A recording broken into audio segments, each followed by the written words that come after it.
okay, all the time, more and more as the years have gone by. I know it's a worldwide thing, and especially if you're on the internet, everybody's interconnected in the worldwide community. But I just feel like, especially the closer you get to elections, it's better to be free of conspiracy theorists and just, I don't know, anybody that just has like a Debbie Downer attitude, like maybe a little bit too of a sour grape. So I have lots of thoughts about this. And, when I was younger, I was very liberal. I was like a Democrat, and I really believed in the Democrat way of thinking.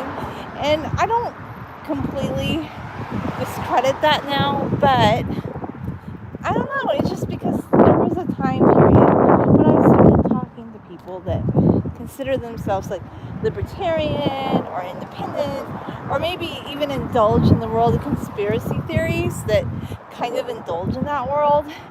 They always made you feel like, oh, like you're not open-minded enough. Like you should be open-minded and accept like their worldviews. And the fact that you don't like entertain their worldviews means, oh, there's something very, very like shortcoming with you. But as more and more time has gone by, I've just realized that's a fallacy. And I'm not even sure it's healthy to be like, I mean, if you want to be a libertarian, you should be a libertarian. There's just, I'm not saying I don't agree with independent parties. I definitely want to vote for Donald Trump. I just think that's a disaster too.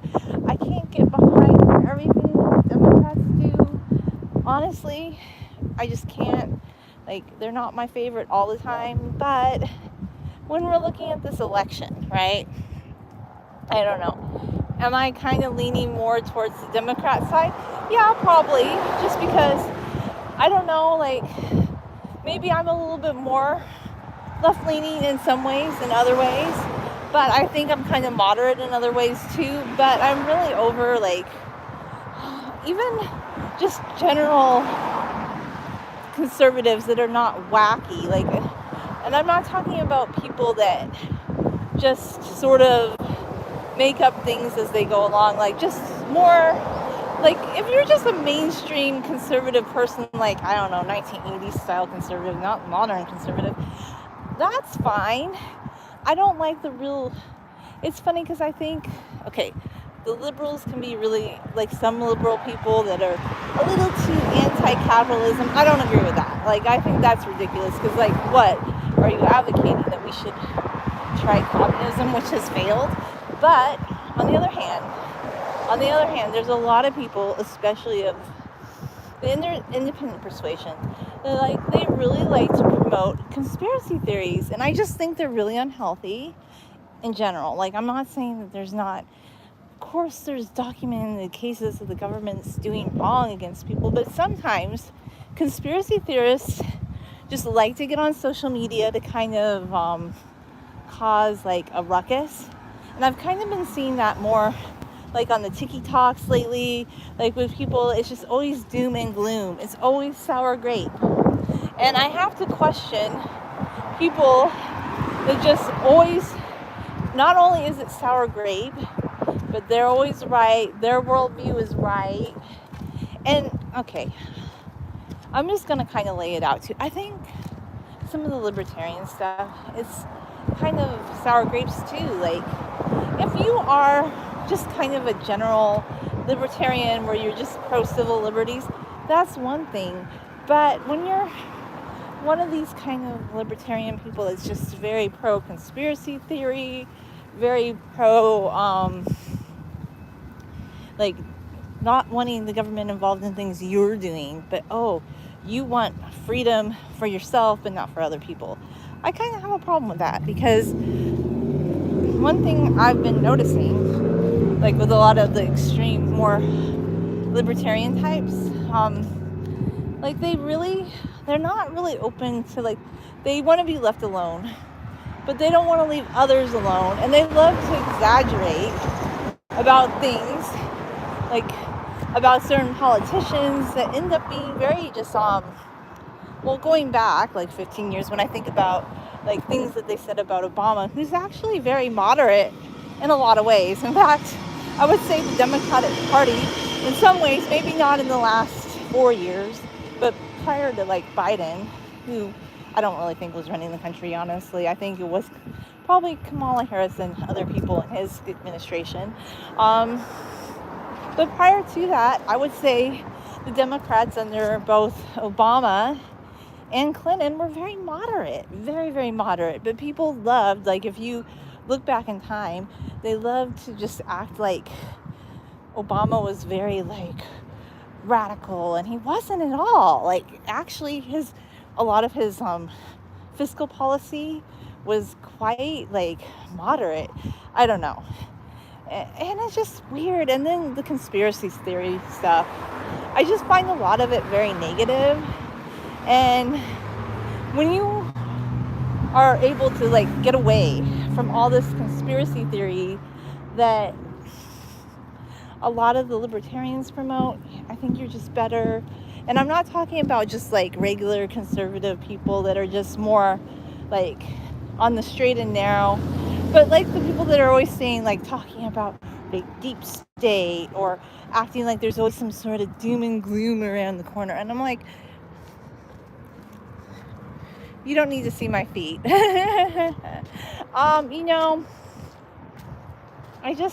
It's just weird. Some of these things that people believe. So, you can believe whatever you want. You can vote for whoever you want. But at the end of the day, don't indulge too much in the world of conspiracy theories, because a lot of them are very self-indulgent. And it's funny, too, because a lot of people that go deep into conspiracy theory. I need more water. Why are Americans weird? Well, I think a lot of countries have weird personalities too. It's not just Americans. Like, do you even know Americans? Like, have you ever lived in America? I mean, I think there's a caricature of Americans, but I've seen some weird things going on in the UK. Why are British people being racist right now? I could ask that. Like, the riots in the UK. Those, like, I think other countries have some of their own issues. Why are Muslim people experiencing racism in France? Like, I don't think the US is the only ones. And Australia, just all these other countries are less populous than the United States. So the United States is just so big, and there's so many people, and there's so many variations of opinion, and a lot of people are very brash and loud. So I don't think that Americans are necessarily weirder than other countries. I think Americans just are a little too involved, self-involved, all kinds.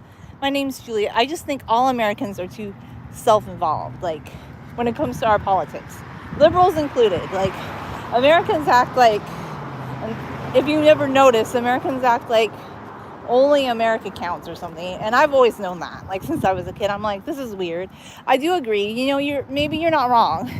Like, I don't think, yes, they are being racist in France and in the UK. I'm a Middle Eastern person. I am part Arab. So yes, they're being racist. And I'll tell you why. I will tell you why. Because they are attacking store owners, people who own stores. Like my grandpa, his dad owned a store. They spoke Arabic.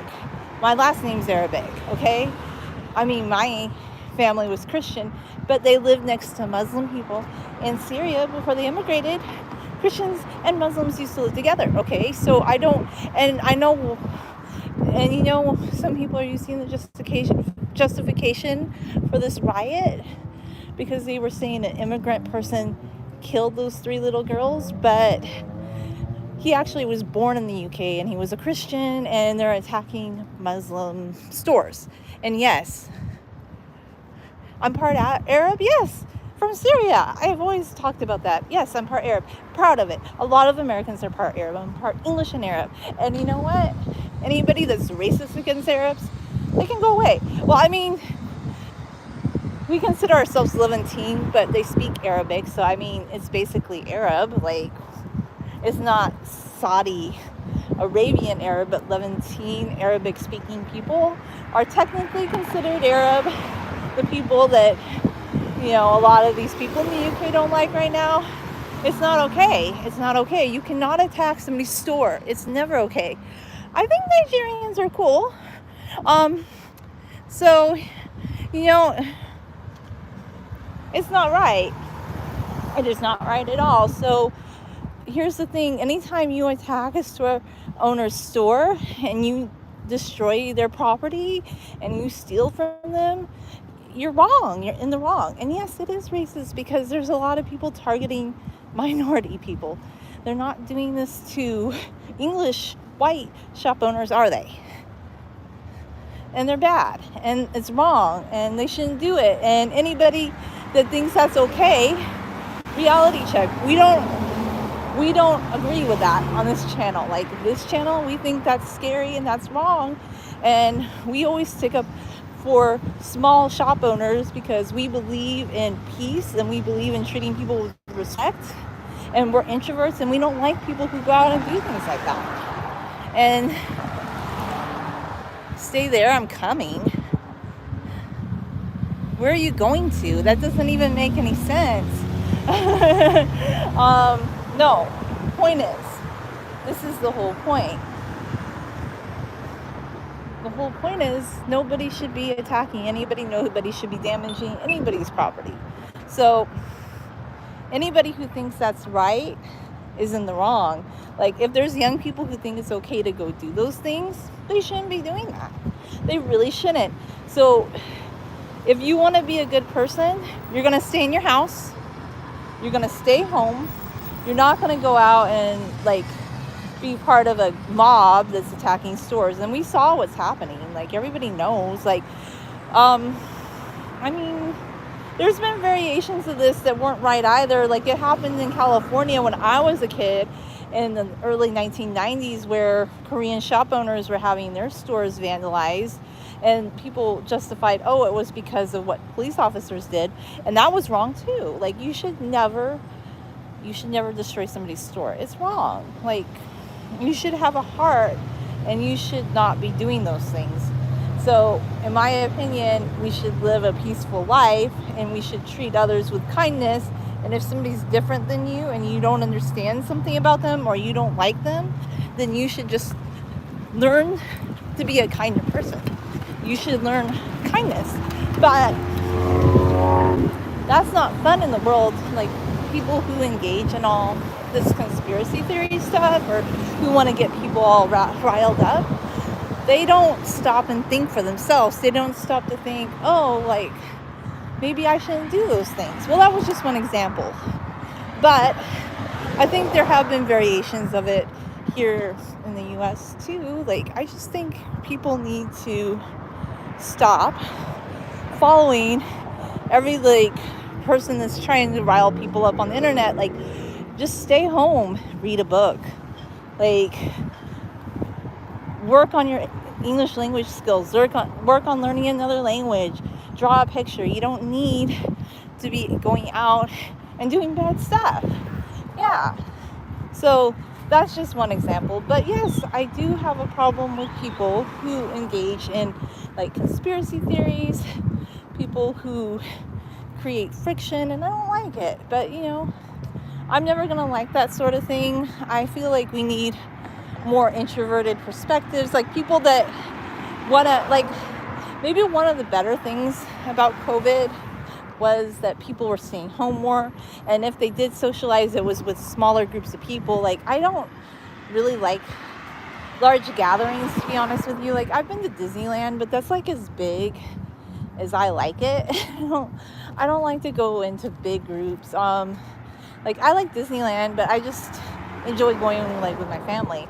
I don't enjoy doing lots of big social interactions. I went to a concert with my sister last year. I didn't really have a very good time because I thought people were being too rowdy. I just don't like any situation where people are being too rowdy or too loud. Maybe I just like things quieter. I don't know. That's just for me, right? I prefer a quieter life, in my opinion. And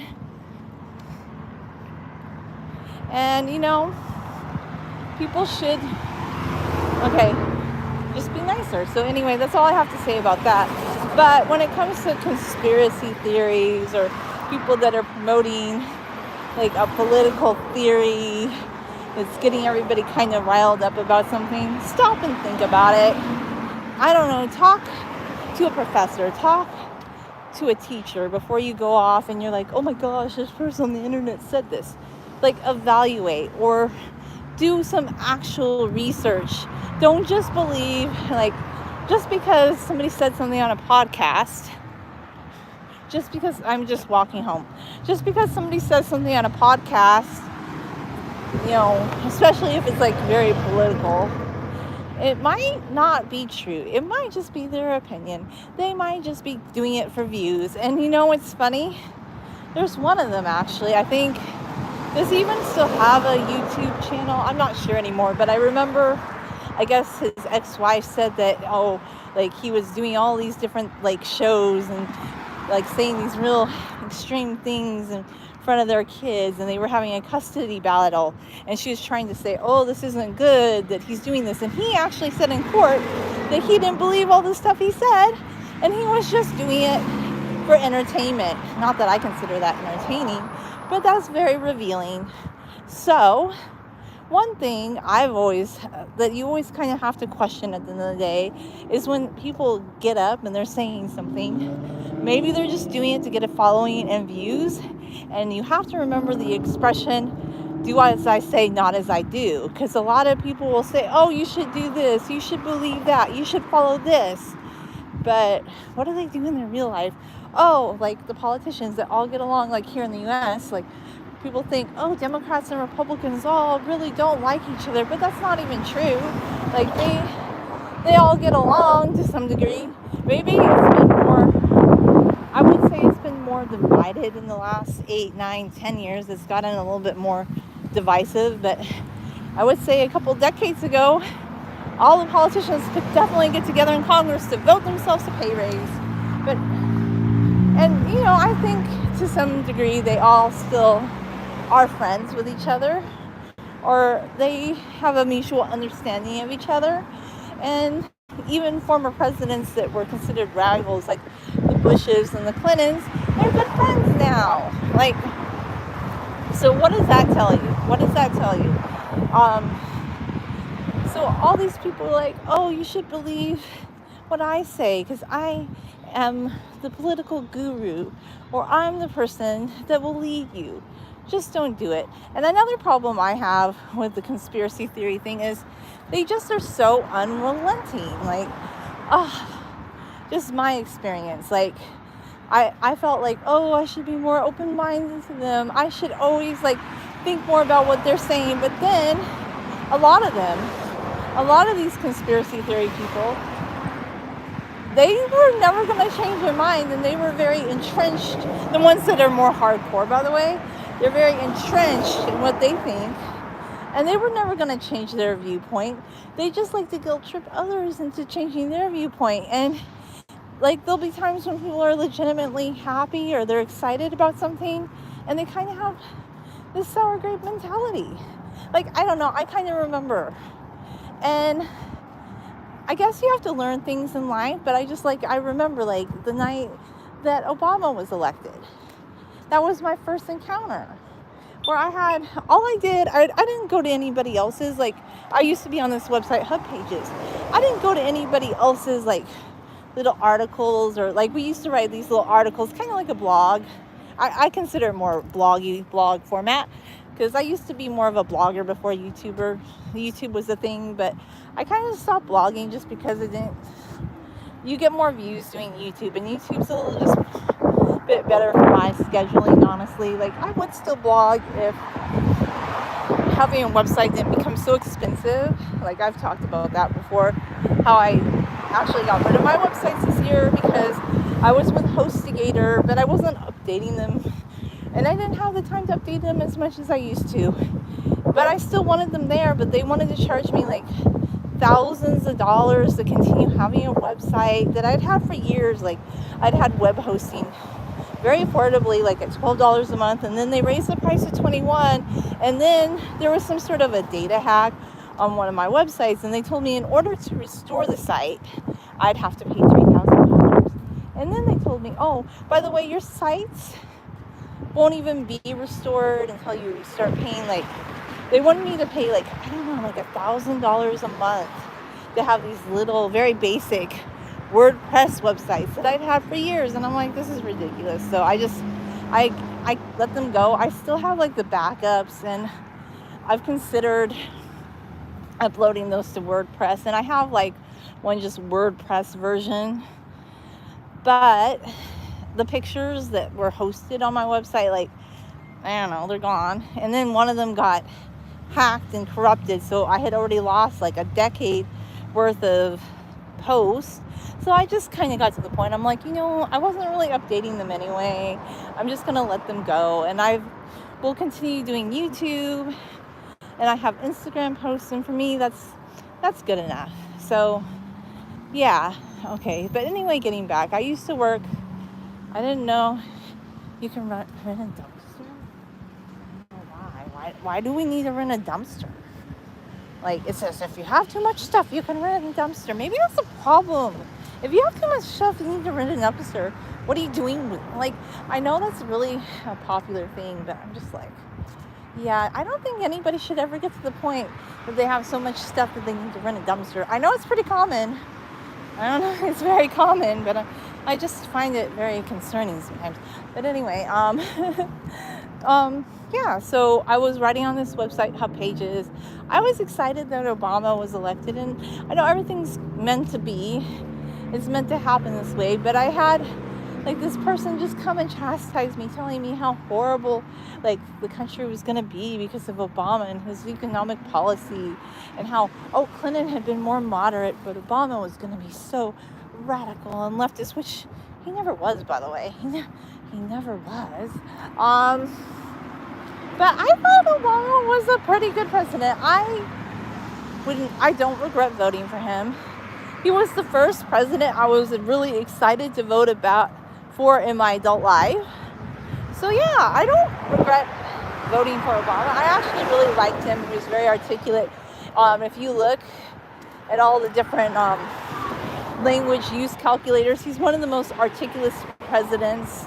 Him and Abraham Lincoln, and I believe Woodrow Wilson, are some of the most articulate presidents we've ever had. Very intelligent. So yeah, I like Obama. I know a lot of people are like, they don't like him and they don't like his policies, but he actually was kind of a unifier in a way. I liked him. I don't know. But during that time, I had all these people that would, if you weren't blogging and you would post anything about history or politics, they would always like make you feel like, oh, you shouldn't like him. You should be more open to independent thought, more conservative thought. And I thought, okay, so I tried, for years. I started opening myself up to like, well, why do people not agree with everything that the Democrats do? And they love, this was the one thing that they love to do. They love to go after Democratic presidents, but when it came to some of the conservative ones, like Ronald Reagan or others like Richard Nixon, they didn't really have much negative to say, did they? That's interesting. Why? Although Richard Nixon is actually kind of liberal compared to today's, I'm not even going to justify what has become with the political situation. All I'm going to say is, as more time goes by and I see the way things are evolving, the way people act, I'm probably never going to want to indulge with conspiracy theory people again. People that really insist you should be open to their way of thinking, but they love to disparage liberal people. But when it comes to conservatives, they don't really do that. You know why? Because secretly, deep down, they don't really have a problem with it, because they have some conservative feelings too. And they will never, chastise conservative people. But, anybody that's, more liberal, that's a problem. So, I'm kind of moderate on a lot of my views, and I don't even care what people think. But I just find all this, there's a lot of vitriol in our American political system, and I'm trying to balance myself, and I don't expose myself to it much. And honestly, this isn't like previous elections. Like, I will say, every election since 2012 has not, like, they just haven't been the same. Like, 2012 was probably the last somewhat sane election we had. And then in 2016, I was kind of open to, I was thinking about third-party candidate. But looking back, I'm like, I don't even think that's a great idea. And I'm not saying you shouldn't vote third-party. I'm just thinking there's a reason we don't. And if you want to, do it. But the more I look into, like, anybody that's third-party or independent, I don't know. I can't get behind everything they say and do. And that is a little problematic. Like, you might have one good thing, but then you have this other thing that just, it kind of makes you, like, no. So I'm not saying all independent thought is conspiracy theory, but this is how I kind of classify conspiracy theories. If a person is just a little too doom and gloom, if everything is changed, like, oh my gosh, my adversaries want everything bad and it's gonna be the end of the world unless we do it this way, yeah, they're probably wrong. And that's not me thinking emotionally. It's factual, because honestly, this is why most people don't get on board with conspiracy theories. This is why most people aren't excited by them. This is why they don't really take off, and this is why they're considered crackpot ideas, because they kind of are. So if you want to protect your energy and your peace of mind, just be happy with, like, how you feel about things. Don't indulge the conspiracy theorists. Just my opinion, because nothing good ever comes of it. I don't think. And I don't feel like they have a healthy or balanced or even truthful, like, view of what's going on in the world. A lot of times it's very tinged by their own personal agenda. And I don't know what it is. It tends to be an agenda of, I act like I want everybody to have freedom, but really I just want freedom for myself, because I don't really like certain things that other people do. And I will call them names, and I will belittle them if it comes out that they don't go along with everything I say. And that's kind of my opinion of the conspiracy theorist people. Maybe they need to work on themselves, have a relationship with God. That's what I think. Anyway, thanks for watching, and have a wonderful day.